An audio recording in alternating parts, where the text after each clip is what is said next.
Good Tuesday afternoon. Thank you for hopping on NCSA Live. I'm David Kamisek from Next College Student Athlete. We appreciate you tuning in, whether it's via Facebook, Twitter, YouTube. I certainly encourage you guys to jot any questions down you have as well. We're going to start with a specific topic in the recruiting process and start there and then take any questions you guys have. So the participation is encouraged. It's not just me the entire half hour or so. I'm joined by our college coach relations director, Christy Nasipany Cicero. Christy, happy Tuesday. How are you? Now that you nailed my last name, I'm doing great, David. How are you? I take great pride in knowing your last name because I butcher it. That when I hear other people butcher it, I'm like, I know how to pronounce it, so I feel good about that. You're a good man. We'll stick with CNC or Christy in this Perfect. one. I don't want to confuse people too much. But today's topic that we're going to start on is visits. Obviously, an important piece. Very late in the recruiting process, we're going to talk about the difference between what an official visit is versus an unofficial visit. Some questions that you can ask on campus while on visits, and some follow-up steps that you can do after visits as well. But Christy, first and foremost, as we talked about, visits are really a piece of the recruiting process that occur very late in the process. It's after the coach has already identified you, they've evaluated you, they've built a relationship, they probably come out and see you play or had you out at a camp. That visit is really a great indication that that college program, that coach is very seriously interested in you. Yes, 100%. Yeah, so the official visit versus the unofficial visit. Let's start there. Christy, what is an official visit? Let's dive into the details about what an official visit is. There are differences, and they're very important. So if you're listening, pay attention. Yeah, and really, parents, this is probably the most important for you guys, is the first point that I'm going to make is the biggest difference, first and foremost, financially covered by the school and institution, and unofficial visits, everything is paid out of pocket. So that is probably the most important part about official visits versus unofficial visits. Two, official visits, you can only have a finite number of them. Unofficial visits, you can take as many as you would like. So, you can literally visit every single women's college hockey program in the country. But when you're thinking about official visits, you can only visit about 5 of them. So that's very important to note as well. And 3, official visits, you're usually most likely, not all the time, but most likely you're probably staying overnight, really getting the vibe with the current student athletes on the team. Whereas unofficial visits, you kind of have to you're always going to be with the coach. You might meet some players as well, but there's not really like an overnight component of that. So those are probably the 3 large differences between official and unofficial. Yeah, so an official visit is really more formal, if you will. Yes. That's where the college coach is going to organize. So they're going to have somebody within their program really organize that, and they could pay for flight, for travel, for room and board, for food. Typically, you'll get an opportunity to maybe go to a game. So if you're visiting during football season, maybe get tickets to a football game, get a chance to be on the field and kind of take in the environment. An official visit, a lot of times for college coaches, is their way. They're trying to lure you and trying to sell you on their school, their program. So they're really rolling out the red carpet for you. They're taking, again, a lot of the payment aspect of it. They're again really trying to treat you and trying to make you feel like this should be the place that you go. So again, an official visit is most of the time it's going to be fully funded by the school, or they're going to pay for a lot or most or some of the visit. It can depend on the coach. But I think, Christy, what's important to note is, and you know this from being a college coach, as a college coach, you have a recruiting budget, and you're not just sending out thousands of invites and planning thousands of these official visits. These are kids that you've developed a relationship with and that you really want to come to your program. If you're putting aside that money that you have budgeted for these official visits, and let's say maybe you can only invite 50 kids out for official visits, this is someone that you're really interested in recruiting and bringing onto your program. And a lot of times an offer is either already happened or an offer is to follow after that or even during that visit. Yeah, and it's really even more interesting with the official visit aspect of things. Kind of taking football a little bit off the table, but before the NCAA rule changes, I think it was back in 2019. Scholarship offers were normally accepted already, and you were already going for an official visit because you were already committed. So now this piece of official visits is, hey, we want you to come to our campus. We will pay for everything. Commit to our school. So it's a great point you make, David. And for official visits, they cannot happen until you are an upperclassman, excuse me. So there are certain dates in which the official visits are allowed. Typically junior year is when that door opens. Unofficial visits, again, you can take at any point. As a 13-year-old, a 14-year-old, you can go out to any campus you want and get an opportunity to visit it, to look around. Again, it's not going to be very formal. You may get an opportunity to meet the coach or view some of the facilities or whatever the case is, but it's more of a self-guided tour where, again, an official visit, you're going to have someone that's really going to kind of be your almost chaperone, if you will, in leading you around. So again, very important, but again, it's important to understand the official visits are a late piece in the recruiting process. Not all of a sudden a coach is just going to call you up and invite you out for a visit. They've got to know who you are. They've got to evaluate you. They've got to get to know the type of person that you are, your grades. A lot of that stuff needs to happen before that official visit comes into place. What's also important, Christy, is what you do when you're on that official visit. A lot of times, and again, you can speak from this from coaching experience, you're almost interviewing the athlete in a way, or you have the people that maybe are the student athletes that are spending time with this recruit that are already on your program, trying to find out, is this person going to be a good fit for my team as well? So talk a little bit about what goes on with those official visits and kind of the interaction that as a coach, you're kind of looking for from that student athlete to make sure this is the right kid that you're trying to bring on to your program. Yeah. And again, another really good question. And it's actually something that we touched a little bit on 2 Facebook Lives ago is, kind of like a parent's role in recruiting and, what it's like to be on campus with coaches. What we look for in student athletes, there's so many different things. Let's kind of take off the table that this student athlete already has an offer. They're probably already committed. So let's just focus on the official visits that there's no offer. You're obviously not committed because there's no offer and you're being brought to campus to really be sold. We look for how you interact with our own student athletes, especially if it's an overnight trip. Are you sitting there in your headphones or are you interacting friends and just kind of show your personality. If your parents are there for some of the portion of maybe the tour or whatever the case may be, how you interact with your parents. Are you being rude? Are you being polite? How your parents act. We definitely watch for that. I know that this is kind of a broad overall what we look for in kids, but the parental piece is a very important aspect of that as well.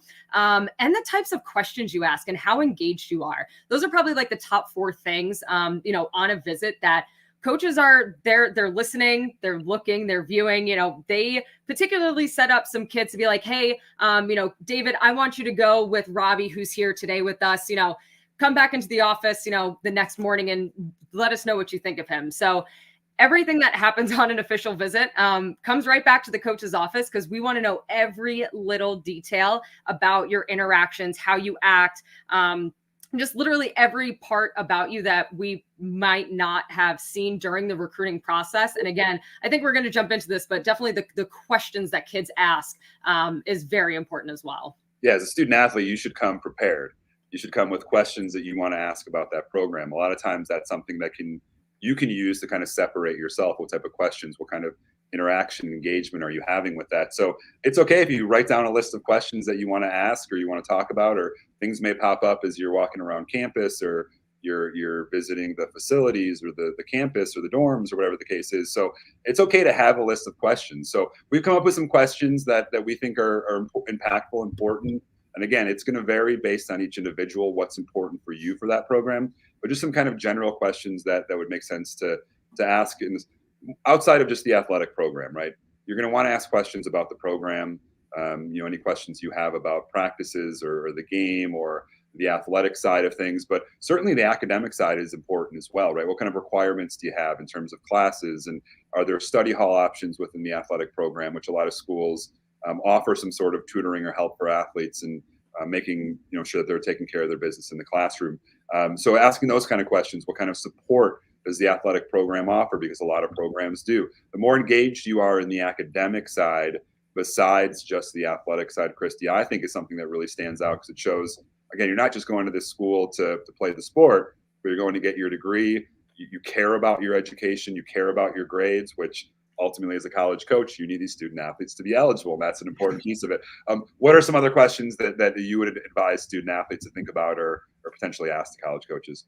Yeah. And just quickly going back, you made a point. It's okay to bring like a list of questions. There is nothing better than a student athlete sitting in your office and just whipping out a notebook and saying, here are the questions that I have for you, coach. Like that is the best thing that you can do on a visit. So please, I very much so encourage everybody on this call to definitely come with a list because it just shows that you're prepared. But going back to your original question, David, some other questions that you should ask. Again, David obviously touched on a lot of the academics. Absolutely ask those types of questions. If you have a major in mind, make sure you are bringing that to the table if it's not already been discussed in previous phone calls before your visit, because unfortunately, there are schools, programs, sports out there that it's like, oh, you want to be an engineer? You can't do that major here if you want to commit and play your sport. So, unfortunately, that's just kind of the reality of some schools and some sports. So I would highly recommend bringing up your major, but kind of taking a step back very quickly from academics. Get to know the coach more, right? You have to play that game a little bit back where, you're being recruited and coaches want you. You have to ask more about them, almost like you're recruiting the coach and be like, well, why should I come here? Right. Ask about their coaching style. Ask about what a day in the life of a student athlete is like, what happens on good days, bad days, and different days.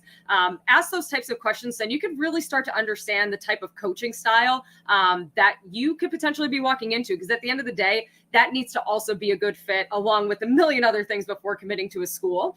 And ask if it's not already planned out in a schedule. Hey, am I going to be able to meet, student athletes? What are you looking for in a recruit? I will end with this. Never ask, how much playing time will I get here as a freshman? If you ask that, you're done. You're off the table. I don't mean to be blunt. And, I just wanted to really make that aware because that just sets the tone for a not good visit. And coaches are going to be like, all right, see ya. Oh, all right. So it looks like we accidentally lost my partner in crime, David, and hopefully he hops back on. We'll definitely take a little bit more, of this conversation until David could hop back on. But again, a lot of questions to ask about the visit outside of athletics. Kind of speaking again to David's point, you have to ask about the academics and just the lifestyle of what you're getting into. What's the surroundings? What's the social life like? Because the coaching world, from speaking to you guys as a former college coach, it is a complete circus, right? We always move around. We're always switching schools, moving on to the next step, trying to make our careers better. As much as you want to ask the coach what type of coaching style, those are all really good questions, but know in the back of your mind, don't ever commit to a school just for a coach. Let's just say, and I'm sure that everybody who is watching live has heard this before. If you get injured, can you still go to that school? Would you still be happy there? And I feel like it's overused and people don't necessarily really take that to heart, but it is so true. I remember one of my years, I was out with a knee injury, and I'm so grateful for the school that I picked because of my teammates, because I really got to know them on my official visit, because I completely messed up my first one when I committed to a school way too early that I ended up decommitting with. I'll share that story another time with you guys. But the reason why I bring that up is because I wasn't able to play. I couldn't really do anything. I was immobile. And if it wasn't for my teammates, where I was living at the time, other activities that could kind of just get me out of bed and stop being sad for being injured, I wouldn't have made it anywhere else. So I'm so grateful and thankful for the school that I committed to because of that. So kind of, I think we still don't have David. I think that we're still trying to get him back. So I'll kind of move on to, our next segment. Let's just say the visit's wrapped up, and what do you do after a visit? Before you leave, whether it's, if you have a full day and you're leaving at night, or if you're leaving the next morning after staying over, make sure that you are asking, what are the next steps? Personally, as a college coach, I would always bring parents and the student athlete. I'd walk them to their car and say, all right, listen, I want you guys to digest. You're going to have a long car ride home. Hey, you have my number. I can't call you yet, but you can call me. I could answer, if there are any questions that we may have missed on your car ride back, let me know. And then I'm like, hey, I'm going to follow up with you next Thursday. give me a shout at 3 p.m. So at 3 p.m., we know that we have a time to just kind of digest the whole visit, what they thought, answer any other questions. So make sure that you are leaving with a plan. And if the coaches don't actively bring that up to you, make sure that you can, that you bring to the table a schedule like, hey, coach, thank you so much. Can we have a follow-up conversation on X, Y, and Z date at X, Y, and Z time? Make that a binding contract essentially. And definitely make sure, even after your visit, whether it's 20 minutes after, 5 minutes after, 24 hours after, make sure that you are sending a personalized email, or even, I know we all like to text, but I feel like email is a little bit more formal. Send a thank you note to all these coaches. The fact that, student athletes can sit there and write thank you notes to the coaches that they met, or heck, even the student athletes that they met, it really just goes a long way, during that recruiting process. And it just sits better with college coaches. It's like, oh, that's awesome to hear. And, if you really loved your visit, say thank you and tell them how much you loved it. And then on that follow-up phone conversation, you can talk about everything that you loved, or maybe even, again, some follow-up questions that you had. Outside of, the thank yous and obviously setting, a scheduled time to talk again after the visit, especially if you are in season, please let them know where you are playing next. Now, 9 times out of 10, coaches, they have like a whiteboard of, all their recruiting trips, the kids that they're recruiting, the kids who they have offered. So, just make sure that you're like, hey, coach, I'm playing in the Stony Creek Showcase next weekend. Do you want me to email you my schedule, or if you're going to a camp, just let them know wherever you're playing next. So, you're always at the top of their mind, because again, this is a game between colleges and you, right? So you want to make sure that you're doing everything you possibly can to stay at the top of mind 24/7 with these college coaches, so you don't, you don't fall off the wagon. And remember, just keep in mind, especially after a visit, that no matter the time, the date, what year you are, you can always call and email a coach. I'd probably call, just because if you pick up with you right then and there. So the rules are not enforced when, you initiate that contact, and if you call the college coach or email the college coach. So just keep that in mind. And really, in summary, official visits they're so much fun.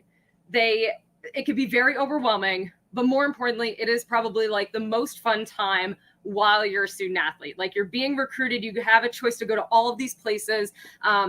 Make sure you take a deep breath, enjoy the moment of being recruited. Obviously, you want to take this as seriously as possible, right? Because this is a huge decision that you're about to make. You're about to make a 4-year decision on where you're going. And, you want to make sure that you are doing everything you possibly can to find the right fit for you. So have fun and enjoy it. And I think we have David back. So, you know what else is overwhelming is when your partner's face or internet goes out in the middle of Facebook Live and you're starting panicking. But you took a deep breath and I did. You took care of it. I might be sweating a little bit, David, but everybody came here to see you, not me. Blame my internet, not me. All good. Christy had some great points there. Again, visits are a late part in the recruiting process, but a very important part. Again, so there's a process to it. Again, I want to make sure that's clear. You have to be identified as a recruit first. You have to be evaluated by that coach. There's typically a relationship that's built. That coach has probably come out and seen you play, and they're inviting you onto campus. So again, the official visit is a really good indication in the recruiting process. It shows that this coach is really interested in me. This coach is someone that wants to potentially bring me onto their program. And again, an offer can come before the official visit. An offer can come on the visit. It can come after the visit if the visit goes really well. In some cases, you have kids that, again, Christy mentioned, are already committed to the school that will take their visit after they've already committed to kind of reaffirm their decision.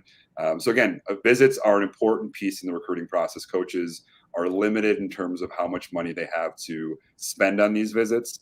And so anytime they do that, it's really an important piece of what is entailed there. Christy, one other thing I think that we should maybe hit on too is just the importance of the Eligibility Center. That's something that really needs to be knocked out typically before these visits happen as well. So if you want to just shed a little bit of light on the Eligibility Center and how that factors into hopefully getting that done, getting your ID number prior to these visits. Yeah. So if you are not registered with the NCAA, the Eligibility Center used to be called the Clearinghouse, you will not be able to go on an official visit. I don't want to say a lot, but there's a decent amount of paperwork that does go into being offered an official visit. So make sure that you could sign up today and you could always update it. Nothing really gets finalized and official until your senior year. But so it's kind of good to just start it so you know what you're, walking into essentially. I personally would have your NCAA number or ID number almost kind of ready to go before you start planning official visits, just so it makes the college coach's life easier. But yeah, you have to submit all of your transcripts, your SAT, ACT scores. It's just kind of part of the formality, but it must be done before taking any official visits. Otherwise, you can't go. Christy, I'm going to put you on the spot here a little bit. We haven't done it enough today. Again? Yeah. What do you have any from your coach? So Christy coached college hockey. Do you have any horror stories and or really impressive stories from student athletes that come on visits? Wow. Yeah, you really are putting me on the spot here. I'll start off with the horror story and then I'll end with a good one. The one kid we actually offered before she came on campus. Kid was a stud, was going to play maybe in the Olympics one day. I don't know where she's at right now. But we had her and both her parents on campus, and we did not do enough research on the kid. Let's just put it bluntly. It was all on me as an assistant coach alongside my other assistant. And the kid was a nightmare, incredibly rude to her parents. Her parents were obnoxious, to say the very least. And we ended up having to just pull the scholarship because it's like, you are not a good fit. And all of our student athletes came back to us and they're like, did you offer her yet? Because we don't like her. Like, we just don't want her on this team. And it's like, all right, great. Like, at the end of the day, student athletes don't necessarily have a lot I'll use this in quotations, say to what happens in a program. But when it comes to recruiting and recruiting visits, they have a lot of say. Like, if they don't like a kid and they're like, yeah, this kid will not fit in here, we're pulling that scholarship. And that was just in and of itself a nightmare. But on the flip side, some very good visits that I had. This one time we were recruiting a former NHL player and her daughter. The guy was a stud. He coached, he played, and it's very easy to kind of get wrapped up in being like, hey, so dad stayed completely silent. Mom didn't even come. So it was just dad and daughter. And the daughter just led the way. And she was definitely timid, definitely shy, definitely messed up a lot. And that's okay because she was trying. I thought we messed up because dad didn't say a peep to us. And at the end of the day, he was like, hey, and sent us an email after, and said, hey, I hope I didn't come off rude. I just really want my daughter to take the reins of her recruiting because I don't want my past to get overshadowed by her recruiting process, her college, and who she is as a person. And I really wanted her light to shine.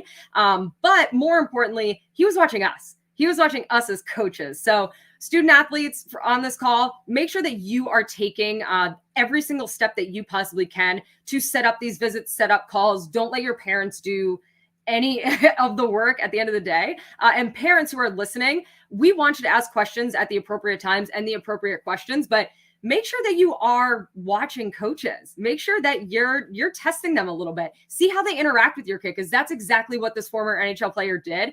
Unfortunately, she did commit to my former alma mater, so I couldn't be that upset. But it was very eye-opening because we're always, as college coaches, recruiting kids, but the parent was recruiting us. So that was the good, the bad, and the beautiful.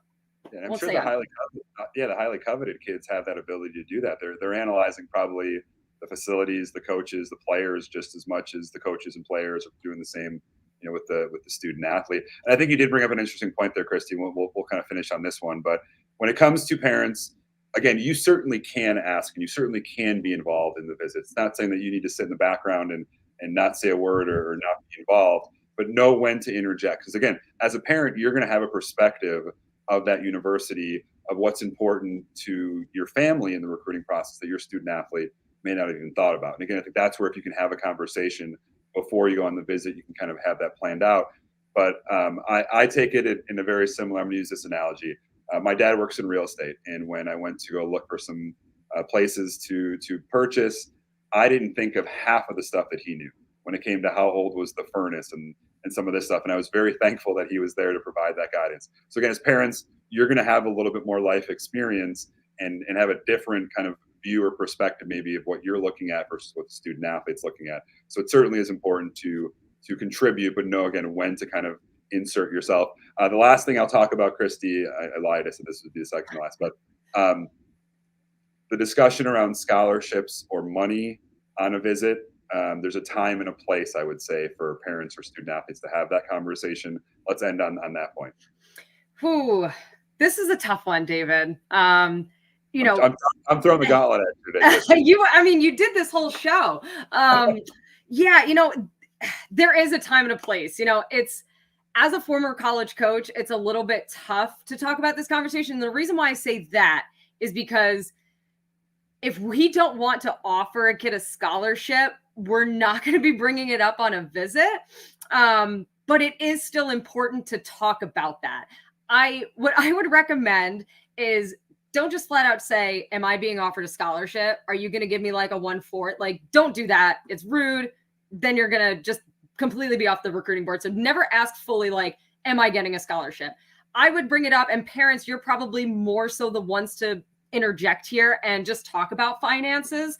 And again, this is only if like the coach hasn't really discussed scholarships, if there's no offer on the table beforehand, or if they haven't offered you yet while you guys are sitting in the office. Talk about different scholarship opportunities on the academic side. What kind of GPA does she need in order to get X, Y, and Z? I would, even if you're accepting a scholarship off, or if you know that you're about to be offered, I would still come to the table. Mom, dad, this one's definitely for you. Look up different scholarships and grants that school offers. Then you could come to the table and be like, hey, so, I saw that, she needs a 3.5 GPA to get some $20,000 merit. I think those are way more appropriate questions, and you've done your research so the coaches are interested, instead of just flat out saying, am I getting a scholarship? Because you're not going to get one if you ask that. So that's what I got for today, David. How much money are you going to give me? See, I got a list of questions here, Christy. I'm going to start. I would literally offer you a full scholarship if you did that. The one kid, I will never forget, the singular kid, she had a full notebook, and I'm like, I love you. We offered her that day, by the way. I'm not the greatest skater though, so you might want to rethink that offer, but we could teach you. All right. Well, apologize for some of the technological issues, Christy. Thank you for driving us home, and apologize to you for throwing you on the spot here. But let's get into some fun stuff. Some of our recent commitments. That's something that we do every Tuesday here, is ring our bell and acknowledge some of our recent student athletes that have made their college decisions. So, Christy, tell us about Ava. All righty. Yeah. So first up, we have Ava Conti. As you can see, she committed to San Jose State University. Ava created an account with us back in 2019 and honestly just immediately got to work.